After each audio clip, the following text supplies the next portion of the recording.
Hello everyone, good morning. আরও একটা hectic দিন হতে শুরু করেছে। তার কারণটা আমি বলছি নেক্সট টাইম।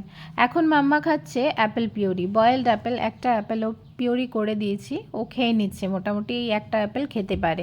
কখনো অ্যাপেল বয়েল করে, কখনো ব্যানানা মিল্ক, কখনো ওটস মিল্ক, এইগুলো অল্টারনেট করে করে ওকে খাইয়ে থাকি জেনারেলি। সকালবেলায় ওঠে ঘুম থেকে ওঠার পর প্রথমে ও মিল্ক খায়, আর ব্রেস্ট ফিডও করাই, ব্রেস্ট মিল্কও খায়। দেন ফর্মুলা মিল্কটাও দিই। তার ১ ঘন্টা বাদে কিন্তু আমি ওকে আয়রনের ওষুধ খাওয়ানোর পরে আরও ১ ঘন্টা টাইম ওয়েট করানোর পর এই ভারী খাবারটা খাওয়াই।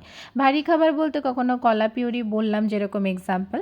তো এতে আয়রনের কিন্তু অ্যাবজর্পশনের সুবিধা হয়। তোমরা যারা আয়রনের মেডিসিন খাচ্ছ এই জিনিসটা অ্যাপ্লাই করে দেখতে পারো। আর আমি একটা নির্দিষ্ট রুটিন করে নিয়েছি ওর খাওয়ানোর, না হলে এই রুটিনে না চললে পরে ভীষণ হেক্টিক হয় সিচুয়েশান। আর বাড়িতে আমরা যারা একা থাকি এরকম বাচ্চাকে হ্যান্ডেল করার ক্ষেত্রে